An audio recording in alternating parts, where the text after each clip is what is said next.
O ministério de Cristo.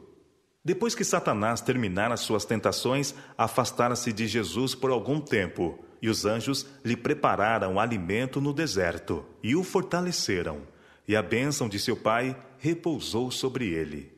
Satanás fracassara em suas mais atrozes tentações, contudo aguardava o período do ministério de Jesus, em que deveria, em diferentes ocasiões, experimentar sua astúcia contra ele.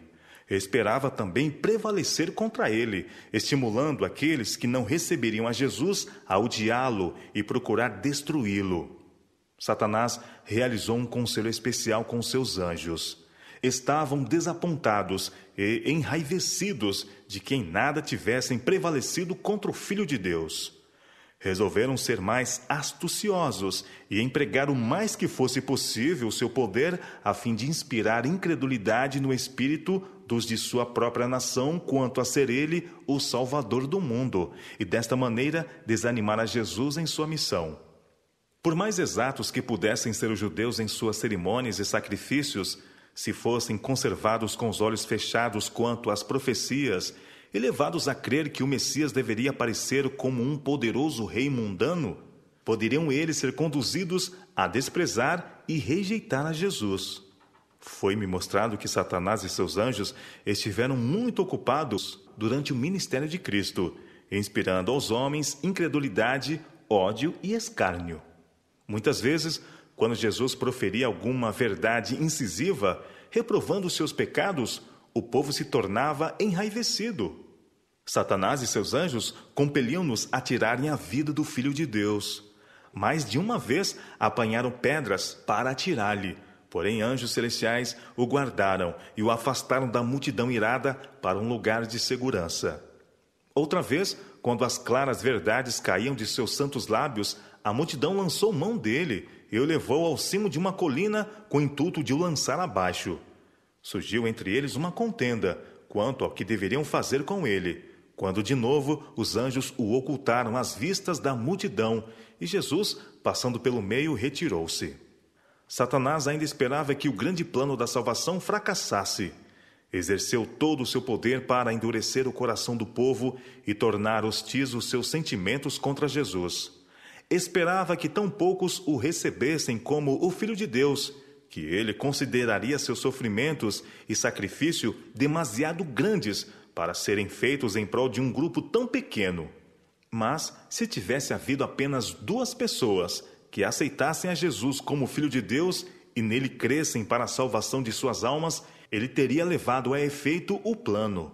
Jesus iniciou sua obra, quebrando o poder de Satanás sobre os que sofriam. Restabeleceu os doentes à saúde, deu vista aos cegos e curou os coxos, fazendo-os saltar de alegria e glorificar a Deus.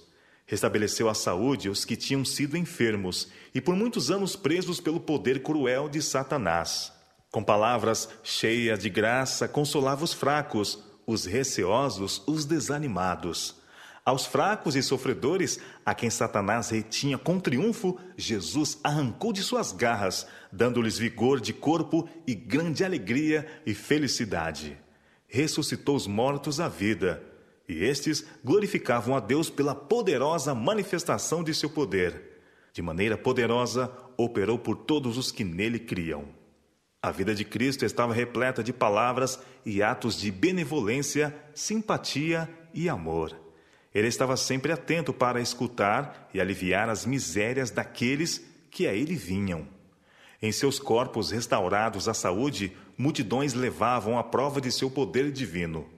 Contudo, depois que a obra fora cumprida, muitos se envergonhavam do humilde, mas poderoso ensinador. Porque os príncipes não creram em Jesus, o povo não estava disposto a aceitá-lo. Ele foi um homem de dores e familiarizado com trabalhos.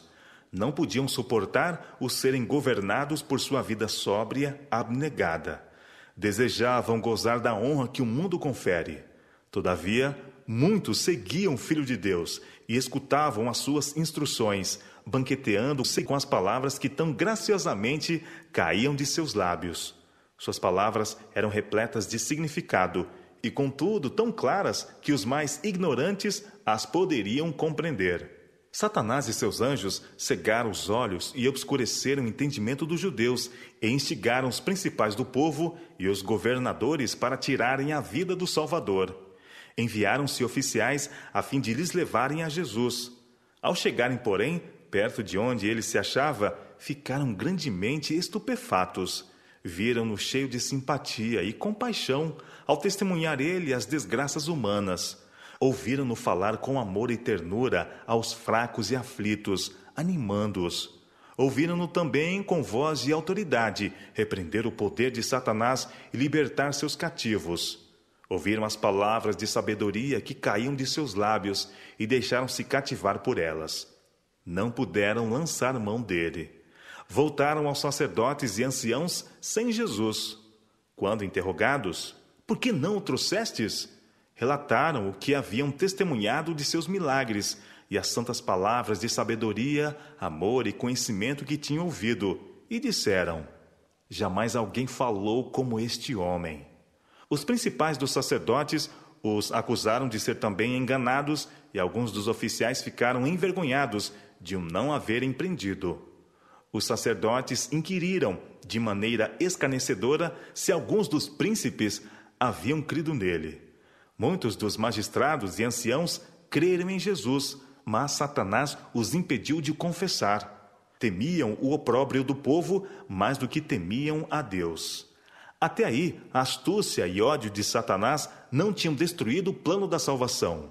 O tempo para o cumprimento do objetivo pelo qual Jesus veio ao mundo estava se aproximando. Satanás e seus anjos consultaram-se e decidiram inspirar a própria nação de Cristo a clamar avidamente por seu sangue e acumular sobre ele crueldade e escárnio. Esperavam que Jesus se ressentisse de tal tratamento e deixasse de manter sua humildade e mansidão. Enquanto Satanás formulava seus planos, Jesus estava cuidadosamente a revelar a seus discípulos os sofrimentos pelos quais deveria passar, a saber que ele seria crucificado e que ressuscitaria no terceiro dia. Mas o entendimento deles parecia embotado e não podiam compreender o que ele lhes dizia.